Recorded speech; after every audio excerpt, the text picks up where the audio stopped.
Čauko. Prosím ťa, tie vtipy dnes si odpusti, dobre? Dobre, idem sa. Čaute. Čaute. Čau. Ako? Dobre. No, tak vítajte v Stodole Staré časy a nevadilo by vám, keby sme si povykali? No, to je reč. Dominik? Zuzana? Teší ma. Veronika, dobrý deň. Teším. Dobre, tak, poďme na to. Takže ešte raz vítajte, teraz sa nachádzame v hlavnej sále, tu už je pripravená na zajtrajšiu svadbu. Samozrejme, tie okrúhle stoly by sa dali zameniť za hranaté, alebo môžeme aj zmeniť aj výzdobu, už je to na vás.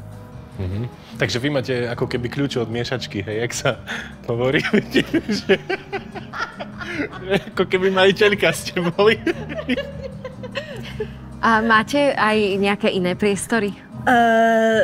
Samozrejme, máme salónik, alebo potom máme záhradu, okolo ktorej sme išli. Záhradu? No tu by sme chceli vidieť. Dobre, tak, týmto smerom.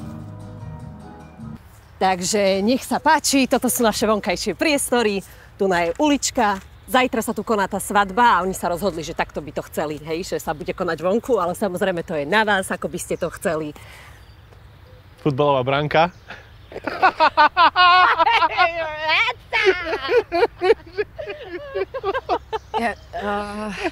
Mohli by sme vidieť ešte kuchyňu?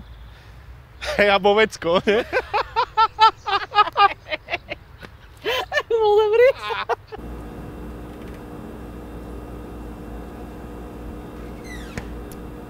No, dobre, a to vecko? Tade to. Tuto vyzerá dobre. Tu by sme mohli dať nejakú ikebanu, nejaké lokoplasy, nejaké deodoranty do košíkov. Do košíkov máte košíky? No, záleží, kto sa pýta. No, ja sa pýtam teraz. Tak v tom prípade áno. Nie je problém. No, tak potom sme dohodnutí. Ideme ochutnávať? Poďme na to. No, tak na začiatok tu máme ešte jednu citlivú tému. Zákusky. Punčaky. Punčaky. Celá rodina. Mamky sa. Shodli. Punčaky. Super, tak v tom prípade ako hlavné jedlo tu máme dve klasiky, kačičku, panenku a na žiadosť ženicha tu máme ešte jednu špecialitu. Ty si bez môjho vedomia opýtal opražaný syr? Čo? Si bez môjho vedomia opýtal opražaný syr? Ale však opražaný syr je super, že vieš, že to mám rád, no tak čo? Dohodli sme sa, že na svadbe nie. Ale ja mám rád opražaný syr. Opražaný syr je super. Duper.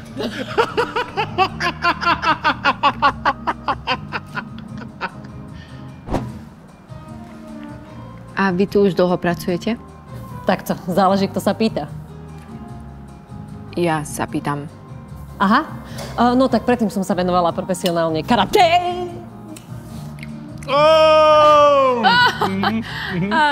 No a potom som prišla do gastra. A ja chodím na gastro.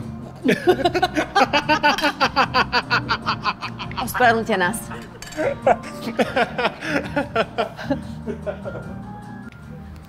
Si normálny? Sa ťa pýtam, si normálny? Ale čo robím? A čo robíš? Však ju balíš. Ja ju balím, však len sa smeje, no bože. Však non-stop sa spolu smeje. Chceš si ju zobrať? Nechcem. Chceš si ju zobrať za ženu? Nech sa páči, môžeš si ju zobrať za ženu. Ja sa stiahnem. Nechcem si ju zobrať za ženu, sa ukľudni. Dobre, môžeme, prosím ťa, už v kľude, bez týchto chichotov našu svadbu konečne doplánovať? Dobre.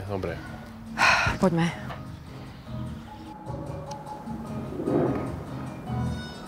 No, chcela som s vami prebrať ešte jednu vec a to, či máte nejaké špeciálne požiadavky. Myslím si, že už nie. Ale áno, chceme koňa.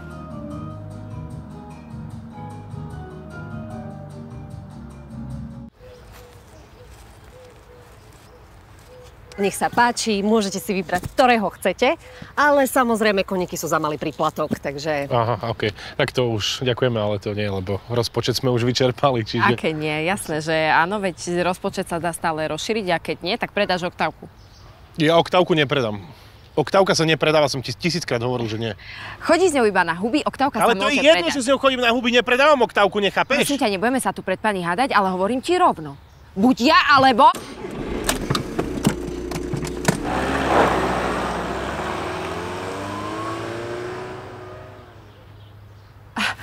To karate aj doučujete?